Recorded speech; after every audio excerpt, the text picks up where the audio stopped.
석 달 후에 우리가 그 섬에서 겨울을 난 알렉산드리아 배를 타고 떠나니 그 배의 머리 장식은 디오스그로라. 수라구사에 대고 사흘을 있다가 거기서 둘러가서 레기온에 이르러 하루를 지낸 후 남풍이 일어나므로 이튿날 보디올에 이르러 거기서 형제들을 만나 그들의 청함을 받아 이레를 함께 머무니라. 그래서 우리는 이와 같이 로마로 가니라. 그곳 형제들이 우리 소식을 듣고 앞비오 광장과 트레이스 티베르네까지 맞으러 오니 바울이 그들을 보고 하나님께 감사하고 담대한 마음을 얻으니라. 아멘. 자, 오늘 말씀은 고마운 사람, 힘되는 사람, 이런 제목으로 말씀을 좀 함께 나누겠습니다. 한번 따라합시다. 고마운 사람이 됩시다. 힘되는 사람이 됩시다. 아멘.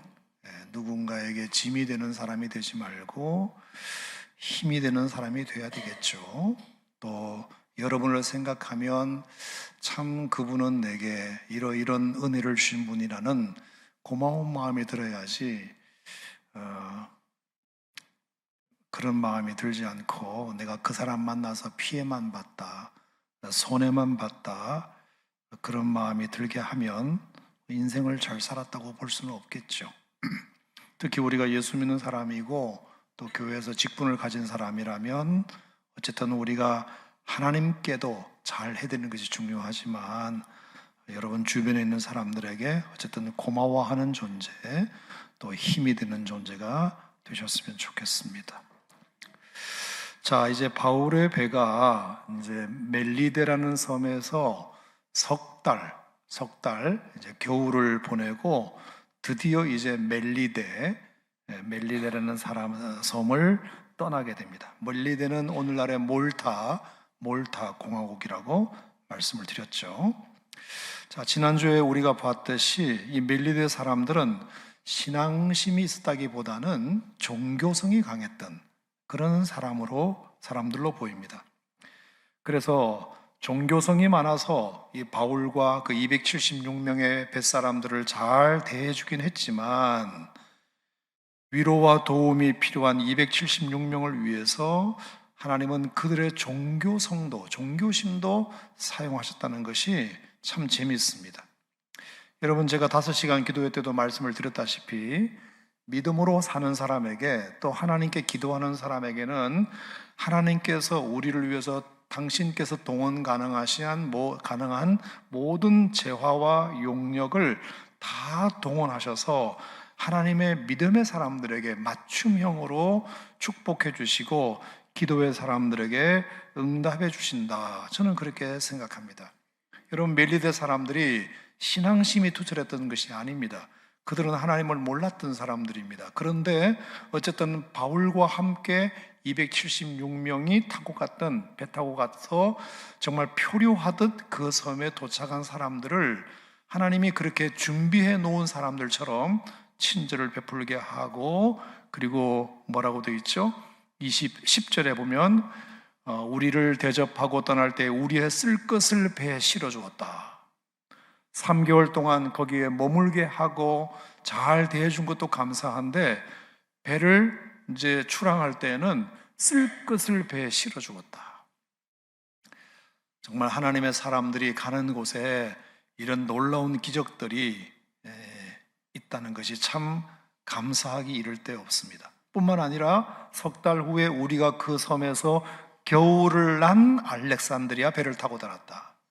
자, 우리가 27장에서 보면 그 배가 이물도 깨지고 고물도 깨졌다 그랬습니다. 어떤 배 밑바닥이 걸려가지고 배도 깨지고 그리고 뒷부분도 깨지고, 그래서 사람들이 배를 탈출해서 겨우겨우 수영하는 사람은 수영을 하고 배 이런 조각 같은 것을 타고 겨우겨우 이렇게 저어가지고 멜리데 섬에 도착해서 어쨌든 276명이 한 사람도 다치거나 죽지 않고 살았지만 배는 많이 손상을 입었다 그랬거든요. 그런데 3개월 있는 동안 배 수리까지 도와주었다는 것입니다. 그러니까 배 수리도 도와주었죠. 또 먹을 것을 좀 또 실어줬죠. 그리고 3개월 동안 멜리데섬에서 지낼 수 있도록 276명이면 얼마나 많습니까, 인원이. 그 멜리데 섬이 당시에 인구가 얼마나 살았을지는 모르지만 어쨌든 작은 섬인데 276명이면 엄청난 사람들인데 그들을 먹이고 재우고 또 배도 고쳐주고 그리고 배에 물건도 실어주고 이런 친절을 받았다는 것은 여러분 누구 덕분이라고 생각하십니까? 믿음의 사람 바울이 하나님께서 정말 계획해 놓으신, 왜 바울은 어쨌든 로마로 가야 하는 것이 성령의 뜻이고 하나님의 계획이었기 때문에 그 하나님의 사람들이 가는 그 바울 한 사람 때문에 덕분에 나머지 275명, 물론 뭐 아리스타고나 누가도 있었지만 어쨌든 272여 명이 그 믿음의 사람 한두 사람의 덕을 보고 그렇게 3개월 동안 잘 지냈다는 것은 정말 대단한 영향력이라고 생각합니다. 특히 바울은 미결수 신분이었고 죄수 신분이었다는 말입니다. 그래서 죄수의 말빨이 처음에는 하나도 없어가지고 미항에서 좀 겨울을 지내야 되겠습니다 라고 했을 때 백부장 율리오가 선장과 선주의 말을 더 신뢰하고 바울의 말은 믿어주지도 않고 들어주지도 않았지만 그 과정 속에서 바울의 말이 맞았구나. 그리고 하나님의 음성을 바울이 듣고 하나님께서 지난밤 이 모든 사람들을 다 구원해 내신다고 나에게 말씀하셨으니 여러분 안심하십시오. 절대로 배는 조금 손상을 입겠지만 여러분들은 다치거나 죽는 사람이 없을 겁니다 라고 말했던 그 말이 정확하게 들어맞아서 하나님께서 정말 바울의 말대로 276명의 지도자로, 죄수가 지도자가 되는 그런 영향력을 보이실 뿐만 아니라 그 멜리데 섬 사람들에게도 어쨌든 간에 독사가 손을 물었는데 또 하나님께서 낫게 해주시고, 보블리오 그 추장에 또 붙인 이질과 열병에 걸렸는데 바울을 통해서 고쳐주시고, 수많은 사람들이 바울이 영험하다 그래가지고 많은 병자들이 와서 고쳐준 까닭에 멜리데 섬 사람들이 최선을 다해서 정말 그 276명을 3개월 동안 먹이고 재우고 물건을 공급하고 배수리까지 도와주는 이런 은혜가 있었다는 말입니다. 사랑하는 성도 여러분, 이왕 우리가 한번 예수 믿고 인생 사는데 여러분 신분과 상관없이, 바울도 죄수였잖아요. 죄수였지만 276명의 지도자가 되었고 멜리데 섬을 감동시키는 사람이 되었던 것처럼 우리의 지위나 신분이 중요한 것이 아니고 어깨 계급장이 중요한 것이 아니라 우리가 얼마나 하나님과 연결되어 있는 믿음의 삶을 사느냐가 여러분을 통해서 영향력을 좌지우지한다고 저는 믿는데, 동의하시면 아멘 하시기 바랍니다. 분명히 여러분을 통해서도 뭔가 여러분의 주변에 있는 사람들에게 믿음의 선한 영향력을 미치며 살아가는 여러분 되셨으면 참 좋겠습니다. 백부장은, 선장은, 선주는 그런 역할을 못했고, 또 거기 보면 참 재밌는 표현이 하나 있는데, 자 11절 보면 그 배의 머리 장식은 디오스쿠로라. 디오스쿠로라. 자 거기 1번이라고 되어 있죠. 밑에 보니까 제우스의 쌍둥이 아들이라고 되어 있어요. 자, 제우스의 쌍둥이 아들은 바다의 수호신으로 알려져 있습니다. 그러니까 사람들이 그 배 앞 머리에다가 제우스의 그 쌍둥이 아들 이렇게 모양을 해가지고 하면 뭔가 이렇게 바다의 수호신으로서 풍랑을 잠잠케 하고 그럴 줄 알았는데, 의도적으로 이렇게 쓴 것은 과연 이 디오스쿠로의 힘으로 바울과 그 276명이 구원받고 살았냐, 아니면 하나님의 말씀을 들은 그 바울의 기도로, 그 믿음의 사람으로 말미암아 그들이 구원을 받았냐를 이렇게 대조해 주는 것 같은 그런 느낌을 주는 것 같습니다. 하나님께서 분명히 제우스의 아들, 쌍둥이 아들 덕분이 아니라 살아계신 하나님의 그 인도하심으로 구원받게 되었다는 것 우리가 꼭 기억해야 되리라 생각합니다. 자, 그렇게 해서 이제 그들은 멜리데 섬을 떠나게 되는데요. 자, 수라구사에 도착했다 이렇게 되어 있고요. 13절에는 레기온에 이르렀다 이렇게 되어 있고요. 그 다음에 보디올에 이르렀다 그랬습니다. 자, 수라구사, 레기온, 보디올. 자, 어딘지 지도를 통해서 잠깐 보겠습니다.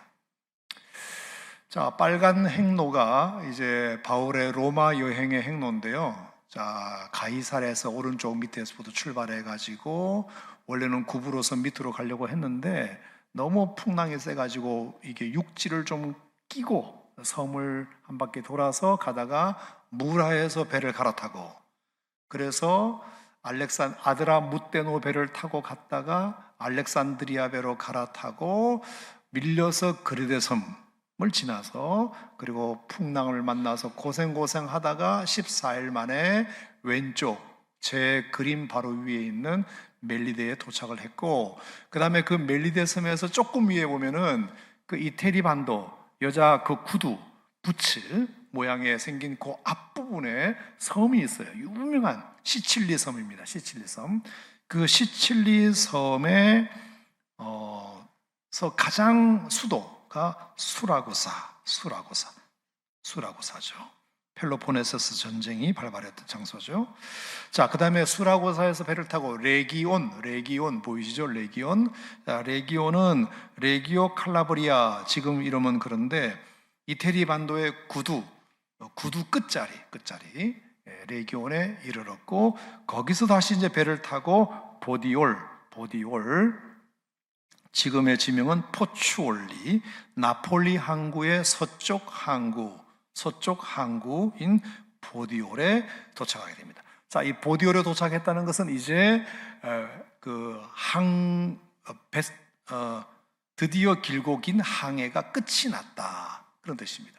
자, 그 보디올이 지금도 유명한 항구지만 어쨌든 옛날에도 굉장히 큰 항구였고, 마치 우리나라의 부산항이나 인천항처럼 모든 물자가 다 그쪽으로 들어오는, 그래서 수출도 하고 수입도 하는 그런 큰 항구 역할을 했기 때문에 그 보디올에 이제 배가 도착을 하게 되었습니다.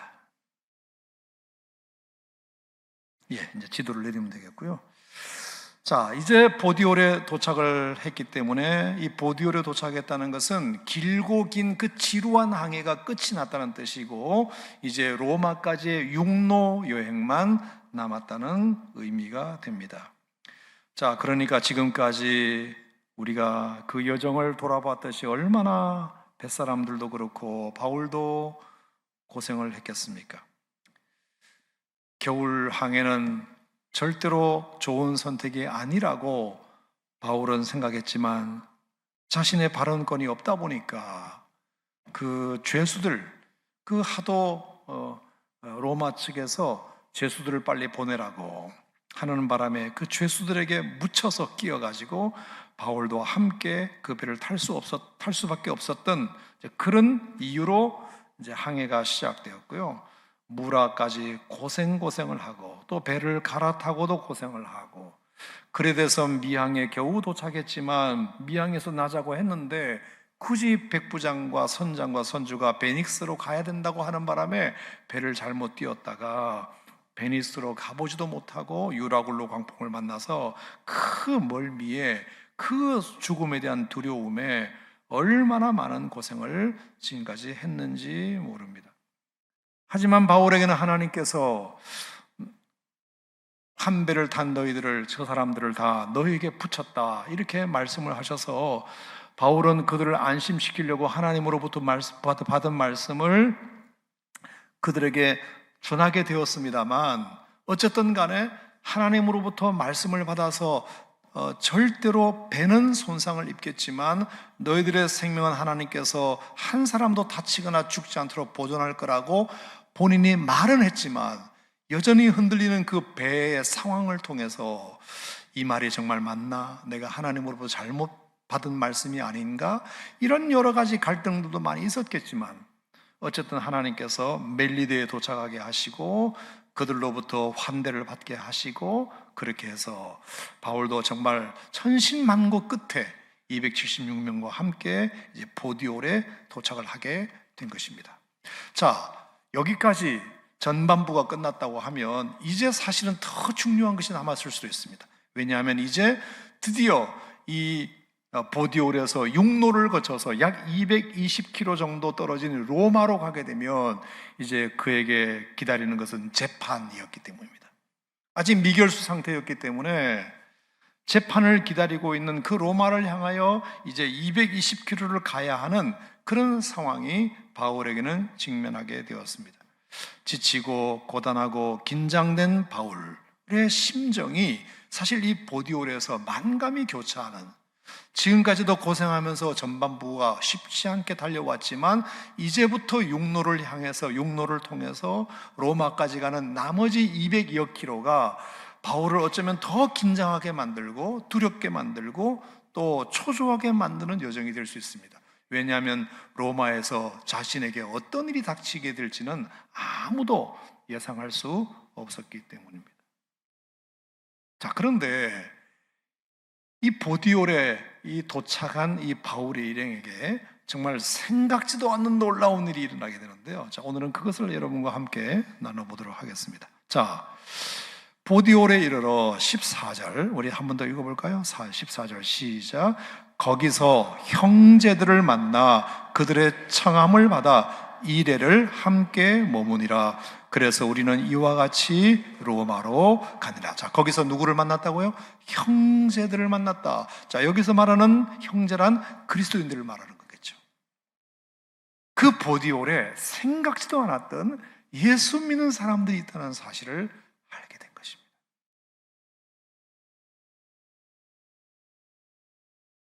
여러분, 바울에게는, 그러니까 바울이 보디올 항구에 도착을 했는데 그 보디올 항구에 몇 사람들이 이렇게 나왔는데 바울을 알아보는 사람이 있었던 것 같습니다.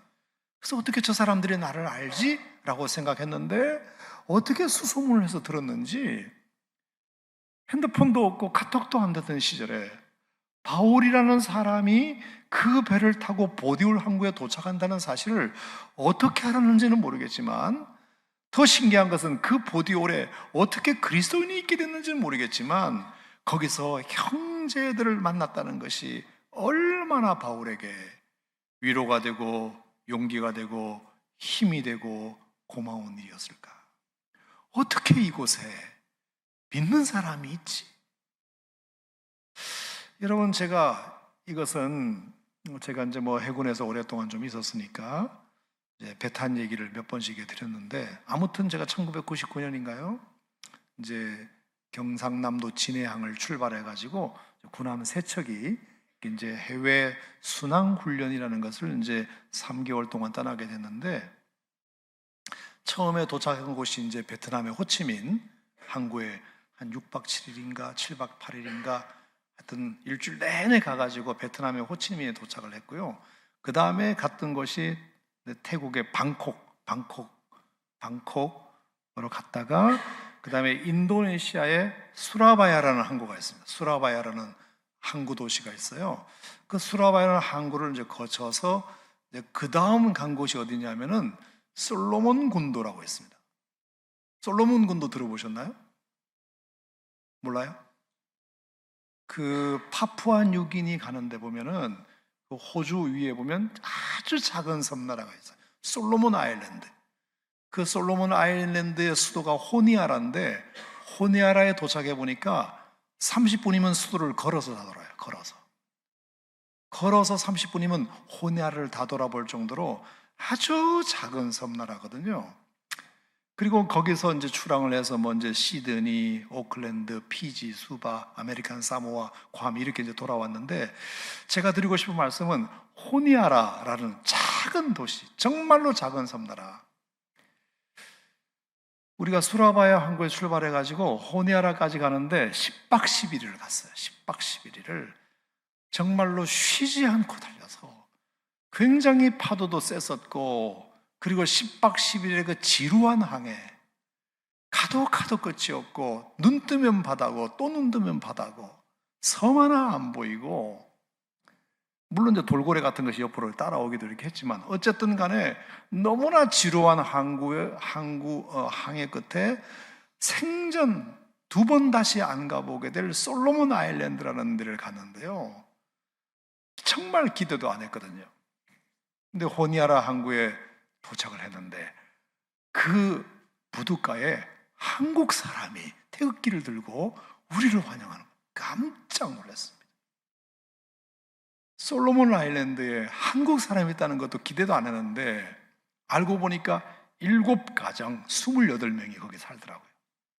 여러분, 이건 산업이라고 알죠? 이건 그 목재 수출하는 그 이건 산업에 거기가 이제 나무가 좋기 때문에 거기서 이제 나무를 이제 베어가지고 한국으로 이렇게 수입해 오는 이제 그런 일을 하는 이건 산업이라고 유명한 회사인데 그것과 관련된 주재원들이 거기 이제 계시더라고요.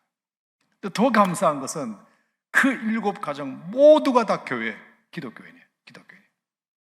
그래서 우리가 3박 4일을 거기 지냈는데 그 7가정이 예배 드리려고 처음에는 이제 그 연합교회 그 외국인 교회를 자기 나갔는데 아무래도 이제 정서가 안 맞으니까 누가 이제 헌금을 해가지고 교회를 하나 지었나 봐요. 그 7가정을 위해서 한인교회를 만든 거예요. 근데 거기 가보니까 우리를 극진히 대접하시는 한 여자분이 계셨는데 알고 보니까 탤런트 안문숙 씨의 언니였어요. 안문숙 씨 알죠? 몰라요?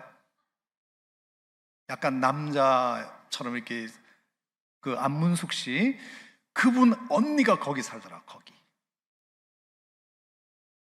너무 반가웠는데 다 예수 믿는 사람이고 세상에 그 먼 나라에 그 조그만 섬나라에 한국 사람 만난 것도 반가운데 예수 믿는 사람들이라고 하니까 제가 군목이니까 너무 환대해 주시면서 아무튼 뭐 하여튼 극진한 대접을 받았어요.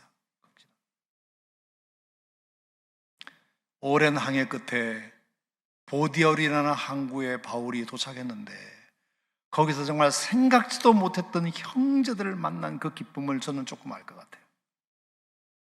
어떻게 여기까지 예수 믿는 사람이 있지?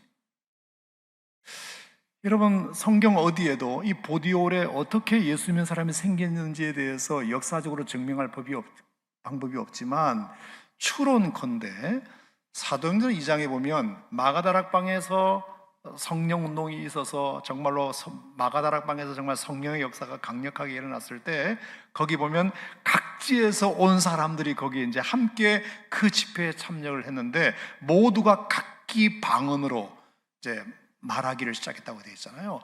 거기 보면 로마에서 온 사람이 있어요. 로마에서. 자, 그러니까 합리적 추론을 해보면 거기서 로마에서 온 어떤 사람이 그 마가다락방의 성령의 역사를 강하게 경험하고 예수를 영접하고 성령 충만하여 그들이 로마로 돌아갈 때 보디올 항구를 들렸을 거란 말입니다. 거기가 인천 같은 곳이니까. 그러니까 그 보디올에서 도착했을 때 그들은 그 보디올의 몇 명의 사람들을 전도해서 예수 믿게 했을 가능성이 가장 높아요. 그리고 그 사람들은 이제 로마로 떠났겠지요. 그러니까 그렇게 뿌려진 그 씨앗이 어떻게 열매를 맺어가지고 보디올에 예수 믿는 사람들이 생겼다고 본다면 얼마나 그 바울이 그 사실을 알았을 때 귀했겠습니까? 한 번도 만나본 적이 없고 바울과 일면식도 없는 사람인데 그냥 예수 믿는다는 것 그 하나의 이유만으로 바울을 영접해서 며칠 동안 머물렀다? 2일을 머물렀다. 얼마나 그들은 바울 선생님을 보고 싶어 했을까요? 말은 많이 들었는데 바울 선생님이 이렇게 보디올이라는 항구에 나타났으니 2일 동안 대접하고 재워드리면서 하나님 말씀을 함께 나누었을 때 그들에게도 힘이 되었겠지만 바울에게도 힘이 되었을 겁니다.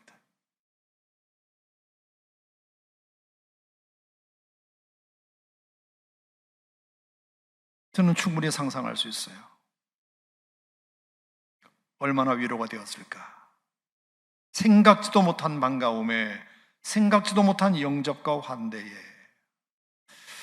여러분, 저는 분명히 예수 믿는다는 것은 하나님께서 바울로 하여금 이렇게 외롭지 않도록 이렇게 생각지도 못한 곳에서 예수 믿는 사람들을 발견하게 하시고, 왜 우리가 사도행전 18장에 보면 그 고린도에 바울이 갔을 때 그 고린도 사람들이 엄청나게 바울의 전도를 힘들게 하고 그랬을 때 사도행전 18장 19절과 10절에 보면 바울에게 주님께서 이렇게 말씀하신 적이 있어요. 바울, 두려워하지 말라. 내가 너와 함께함이라. 너를 해롭게 할 자가 없으리라. 이 성중에 내 백성이 많음이라. 하나님께서 주신 바울에 대한 위로가 뭐냐? 이 성중에 내 백성이 많다. 바울아, 염려하지 마라. 다 숨겨둔 그리스도인들이 분명히 있다. 그 위로를 받고 1년 6개월 동안 고린도에서 바울이 가르쳤던 힘이 되고요.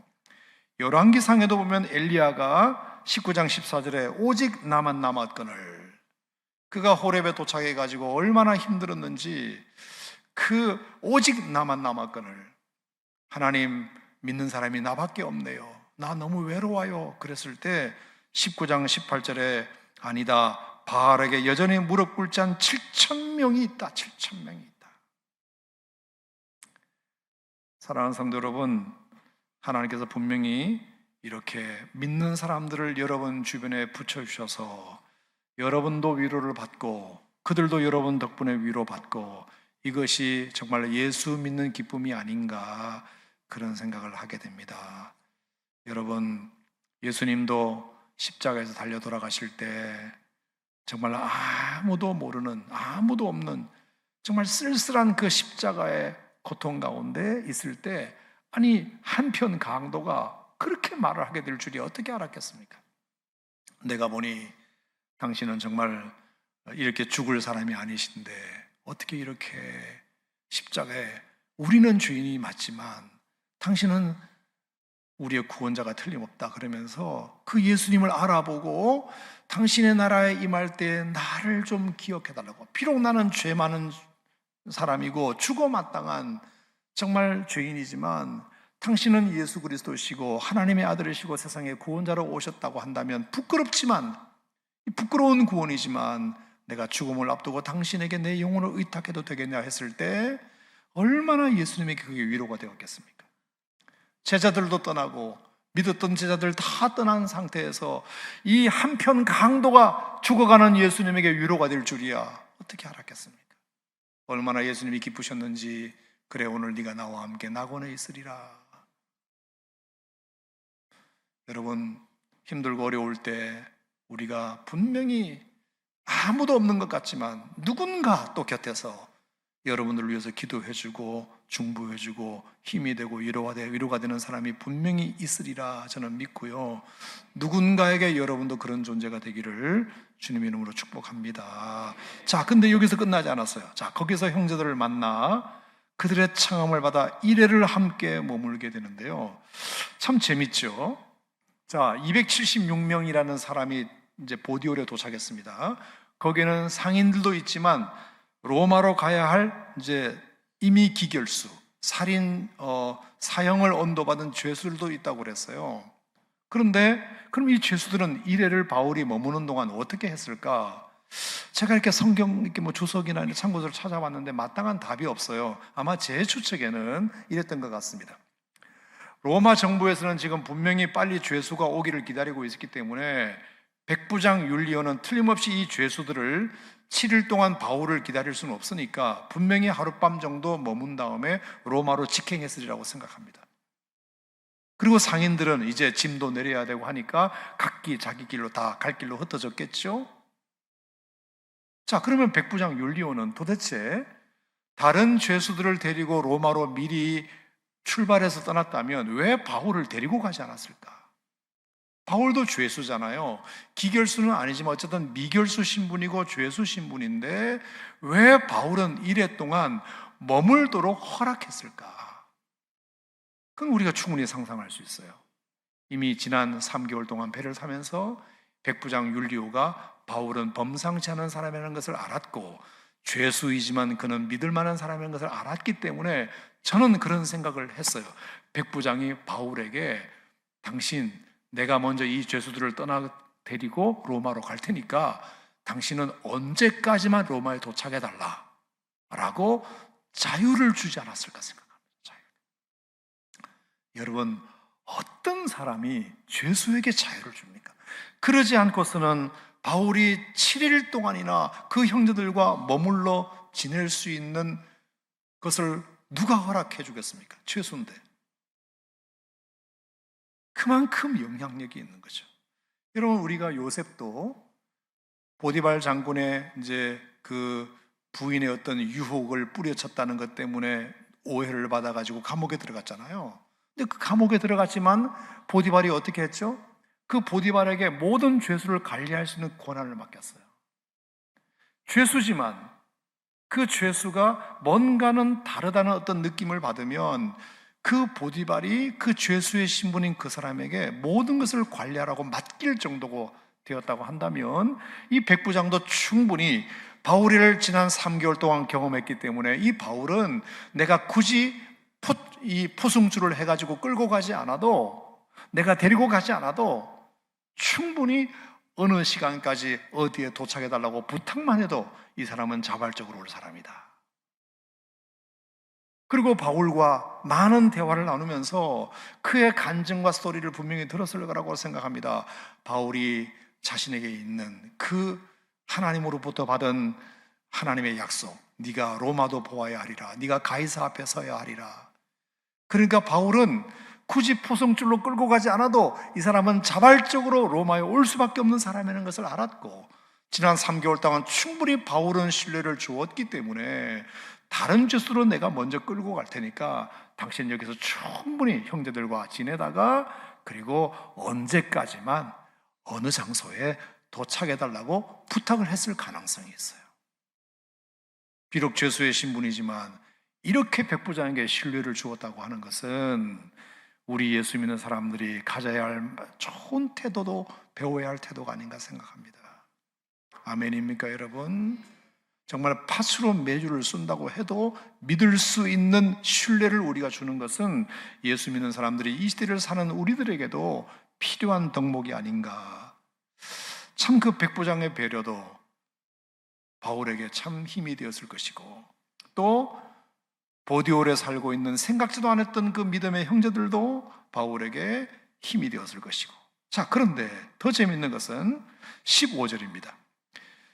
자, 우리는 이와 같이 로마로 가니라. 7일 정도를 머물고 난 다음에 이제 아마 그 형제들도 분명히 그랬을 겁니다. 바울을 혼자 보낼 수는 없으니까 저희들이 좀 보디가드가 되어드리겠습니다. 그래서 보디올에 있는 형제들 중에 몇 명 자원하는 형제들 중심으로, 몇 명인지는 몰라요. 뭐 한 5명이든 10명이든 간에, 제가 220km를 로마를 향하여 가셔야 되니까 선생님 가시는 길에 저희도 함께 동행해 드리겠습니다. 아마 틀림없이 보디올의 형제 몇 명이 바울 일행을 함께 따라 났을 거라고 생각합니다. 자, 그러니까 바울 곁에는 이미 누가와 아리스다고가 있죠. 그리고 보디올에 있는 형제들 중에 자원하는 사람들, 시간 되는 사람들, 이런 사람들이 함께 한 10명 정도가 이제 팀이 되어 가지고 이제 220km 떨어져 있는 로마를 향하여 이제 가게 된 겁니다. 자, 그런데 놀라운 일이 거기 또 생겨요. 자, 15절. 그곳 형제들이 우리 소식을 듣고. 자, 그곳 형제들이라는 말은 어디 있는 형제들이죠? 로마에 있는 형제들. 로마에 있는 형제들이 우리가 보디올에서 출발했다는 소식을 듣고 어디까지 나왔냐면 아비오 광장과, 아비오 광장은 로마에서 65km 정도 떨어진 남쪽에 있는 곳이거든요. 로마에서 65km. 여러분, 65km면 며칠을 걸어와야 될까요? 적어도 이틀은 걸어와야 됩니다. 이틀, 사흘은 걸어와야 돼요. 그러니까 로마에 도착하기도 전에 65km를 마중 나온 겁니다. 아비오 광장까지 바울 일행을 마중 나온 거예요. 자, 보디올에 있는 형제들과 누가와 아리스다고가 이제 220km 멀리 떨어져 있는 로마를 향하여 이제 걸어가는데, 한 150여 킬로 걸어왔을 때 저쪽에서 한 무리들이 오게 되고, 바울 선생님 아니십니까? 저희가 로마에 있는 로마에서 신앙생활하고 있는 아무개 집사입니다. 자, 그랬을 때 얼마나 바울에게는 또 힘이 되었겠습니까? 어떻게 소식을 알고 여기까지 오셨어요?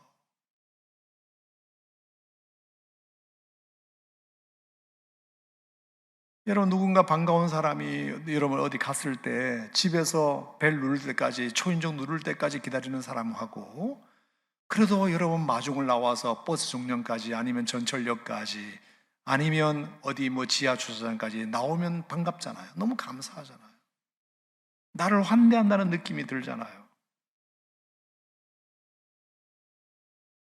65km를 남쪽으로 내려와서 그 중간에서 만나게 되는 거죠.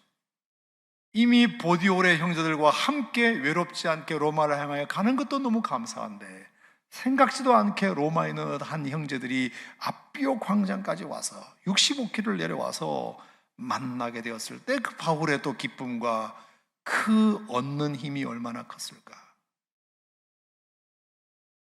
하나님께서 수고한 사람들에게 주시는 참 놀라운 보상이라고 생각합니다. 자, 뿐만 아니라, 자, 그렇게 해서 또 가요. 또 가는데 어디서 만났다? 트레이스 타베르네.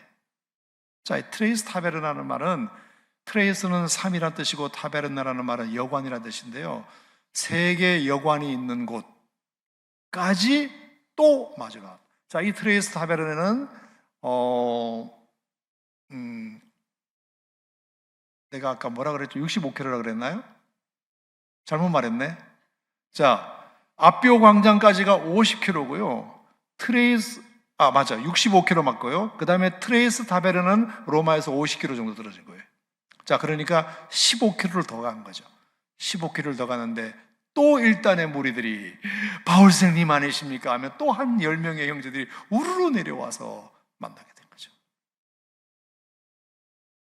자, 긴 항해 가운데 지쳐있는 바울, 이제 220km를 로마를 향하여서 가면 이제 어떤 상황이 자신에게 기다리고 있는지에 대한 약간의 긴장감, 뭐 이런 것들이 있는 그 바울의 마음을 하나님께서 위로라도 하시듯이 보디올에서 생각지도 않은 믿음의 사람들을 만나게 하시고, 한 150km를 걸어갔는데 아비오 광장에서 또 로마에서 나를 마중 나온 사람들을 만나게 하시고, 15km를 또 갔더니 트레이스 타베르네 거기에서 또 한 무리를 만나게 하시고, 적어도 한 30명 되는 사람들이 경호원처럼 바울을 둘러서서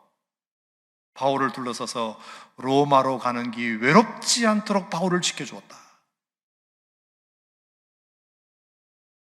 여러분, 이 장면입니다. 그러니 하나님께 감사하고 담대한 마음을 얻으니라. 바울이 얼마나 하나님께 감사했겠습니까? 생각지도 않았는데, 그냥 누가와 아리스도고 세 사람만 뚜벅뚜벅 로마를 향하여 갈 줄 알았는데, 보디올에서도 아비오에서도 트레이스 타베르네에서도 하나님의 사람들을 만나서 함께 그 길을 갔을 때 정말로 사형장으로 끌려간다 하더라도 두렵지 않았을 거라고 생각합니다. 이렇게 믿음의 사람들이 내 곁에서 나를 반가워하고, 그러니까 죄수가 무슨 로마를 향하여 개선 장군처럼 올라가는 이런 느낌이라고 보시면 될 것 같습니다. 여러분, 우리가 참 누구에게 고마운 사람이 되는 것, 또 누군가에게 힘이 된다는 것은 바로 이런 장면인 것 같습니다. 여러분, 우리가 금양로 기도회 이렇게 여러분 이 밤에 나오셨는데, 어쨌든 금양로 기도회 이 시간은 피곤한 시간인 것은 틀림없잖아요. 일주일 동안 어쨌든 여러분이 직장에서 일하시고 사업하시고 살림하시고, 정말로 이제부터 사실 주말이 시작되는 시간인데, 그래도 이 밤에 내가 오늘 피곤한데 금양로 기도회 갈까 말까 고민하면서 나오신 분도 계실 거 아닙니까?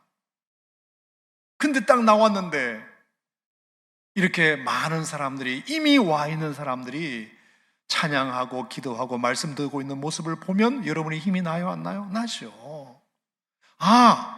오기를 잘했구나. 여기 아무도 없었으면 괜히 왔네, 이렇게 생각이 들 텐데, 그래도 어린아이도 오고 학생도 오고 권사님도 오고 장로님도 오고, 저분들도 다 힘들 텐데 내가 약간 조금이라도 갈등했던 것이 부끄럽고 미안할 정도로.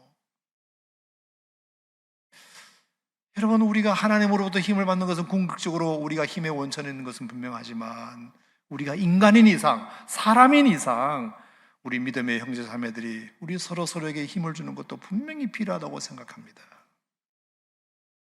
그래서 여러분이 이 밤에 예배 한번 나오는 것이, 물론 여러분이 하나님 앞에 드릴 기도 제목이 있어서 나왔겠지만, 누군가에게도 지금 힘이 되고 있다는 것을 믿으시길 바랍니다.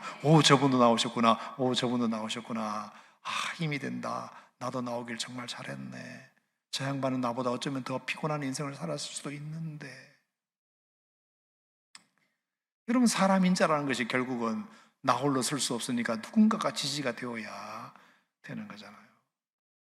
옛날에 그 썬다싱 예화를 참 중고등부 때도 많이 들었는데, 인도의 썬다싱이라는 성자, 히말라야 산맥을, 눈부라치는 히말라야 산맥을 이렇게 넘는데, 동행자가 있어서 함께 건너는데 정말로 그 길에 얼어 죽어가는 한 사람을 이렇게 발견하게 된 거예요. 그러니까 썬다싱은 이 사람도 좀 데리고 가야 되지 않냐, 우리가 그냥 지나쳐 버리면 틀림없이 눈보라에 얼어 죽을 텐데, 그러니까 동행하는 사람이 우리도 지금 살지 죽을지 모르는데 저 사람을 우리가 어떻게 데리고 가냐 하고, 못 가겠다, 데리고 올라오면 당신만 데리고 가라, 나는 먼저 가겠다고 가버렸어요. 그러니까 썬다싱은 불쌍하니까, 우리가 두고 가면 틀림없이 이 사람은 동사할 것이 분명하기 때문에 이제 어떻게든지 들쳐 업고, 무겁지만 혼자서도 길을 건너기 산을 넘기 힘들지만 어쨌든 들쳐업고 갔단 말입니다. 그랬더니 놀라운 일이 생겼어요.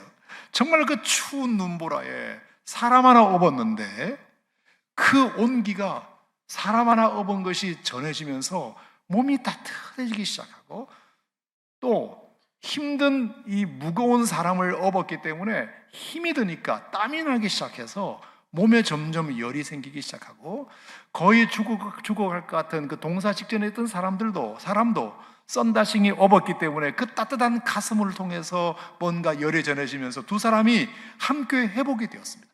힘은 들지만 회복이 되었단 말입니다. 그리고 길을 가는데 앞에 누군가 한 사람이 죽어있네? 얼어서. 그 사람이 누구였죠? 바로 앞에 사람. 우리가 살지 모를지도 모르는, 죽을지도 모르는데 우리가 힘들게 그 사람을 어떻게 데리고 갑니까? 했던 사람은 동사 걸려서 죽어있고, 힘들지만 한 사람을 업고 갔던 그 썬다싱은 그 사람도 살리고 나도 사는 이런 일이 있었단 말입니다. 여러분, 분명히 나 혼자 가는 것보다 한 사람을 업으면 무게는 더 나가는 것은 분명하지만, 내가 지고 있는 그 멍에와 짐 때문에 그것이 나를 살린다는 것도 믿으시기 바랍니다. 그게 힘이 되는 거잖아요. 서로의 희생과 헌신이 함께 합해졌을 때 나도 힘을 얻고 그도 힘을 얻고, 나에게도 위로가 되고 그에게도 위로가 되고. 여러분, 그것은 우리 예수 믿는 사람들이 특별히 우리가 본을 보여야 할 일이라고 생각이 들고요. 재밌는 것 한 가지만 더 말씀드리면, 자, 여기에 15절에 마즈러라는 말이 있죠. 자, 트레이스 타베르네까지 마즈러 오니, 이 마즈러라는 이 헬라어 동사가 신약 성경에 두 군데가 더 나와요. 하나는 마태복음 25장에 나오는데요. 거기 보면 신랑을 맞으러 나간 열 처녀가 신랑을 맞으러 간다. 그 맞으러가 이 동사예요. 또 데살로니가전서 4장 17절에 보면 공중에서 예수님께서 이제 나팔을 불 때 이런 말씀이 있어요. 그 후에 우리 살아남은 자들도 그들과 함께 구름 속으로 끌어올려 공중에서 주를 영접하게 하시리니, 주님을 영접하신다는 말이 이게 맞으러예요. 맞으러.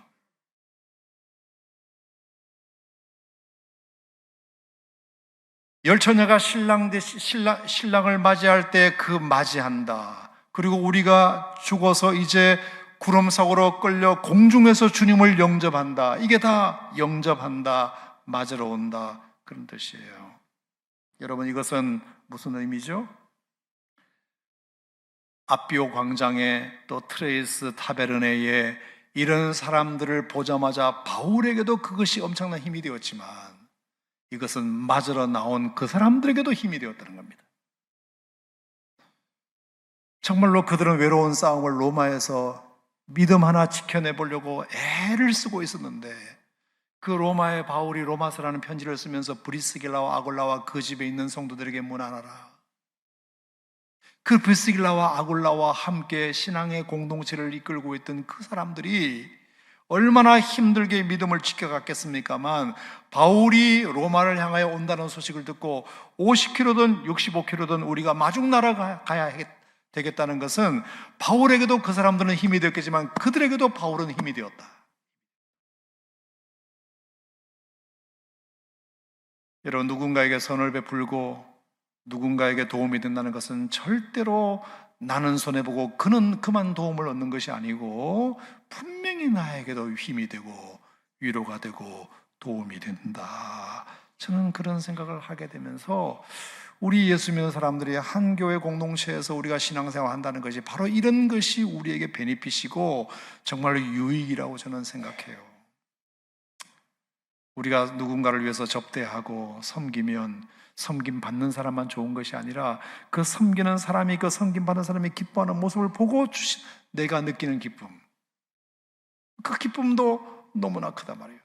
내가 작은 것을 베풀었을 뿐인데 그 작은 베풀며 고마워하는 그 모습을 보고 내가 느끼는 그 기쁨은 받는 즐거움보다 주는 즐거움이 더 복되다, 주님이 말씀하셨기 때문에 그것이 우리에게 얼마나 힘이 되는지 모릅니다. 여러분, 오늘 결론의 말씀을 드리면, 바울이 멜리데에서 어쨌든 간에 배를 타고 보디올이라는 곳에 도착했을 때 생각지도 않았던 믿음의 형제들을 만나 위로를 받고 그들과 함께 로마를 향하여 220km의 여정을 떠났는데 150km 정도를 갔을 즈음에 아비오 광장에서 생각지도 못했던 로마 성도들을 맞이했을 때 그 감사함, 또 트레이스 타베르네에 또 사람들을 만났을 때 감사함, 그 로마를 향하여 가는 길이 외롭지 않도록 어쨌든 20-30명의 일단의 무리들이 함께 동행해 주었을 때 얼마나 바울은 힘을 얻었을까. 여러분, 우리가 믿음의 한 공동체로서 같은 목장 식구들, 또 한 교회 성도들이 우리가 외롭지 않도록 힘이 되어주고 위로가 되어주고 또 고마워하는 사람이 될 수 있다면 우리가 정말 예수 믿는 기쁨이 그런 데서도 우리가 흘러나오지 않을까, 저는 그렇게 생각합니다. 사랑하는 성도 여러분, 우리 모두가 다 함께 신앙생활할 수 있는 이 아름다운 가족 공동체를 묶으신 것에 대해서 감사하면서 우리 모두에게 서로 힘이 되고, 같은 기도 제목을 들으면 내 기도 제목처럼 함께 기도해주고, 즐거워하는 일 있으면 함께 내 일처럼 축하해주고, 우는 자가 있으면 그 곁을 지켜주고, 약한 자가 있으면 돌보아주고, 병든 사이에 있으면 찾아가는, 그래서 서로에게 힘이 되는 그런 은혜가 우리 공동체 안에 나타나기를 축복합니다. 하나님 아버지, 참 감사드립니다.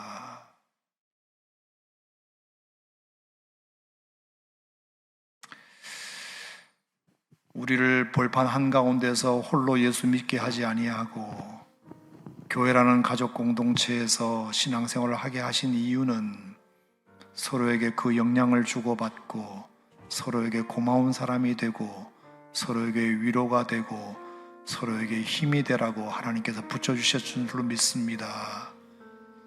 주여, 나도 누군가의 도움과 기도가 필요하듯이 누군가에게도 나의 도움과 기도가 필요하다는 것 꼭 기억하고, 내가 원하는 만큼 남에게도 그렇게 원하는 사람이 되도록 하나님 우리의 마음을 넓혀 주시옵소서.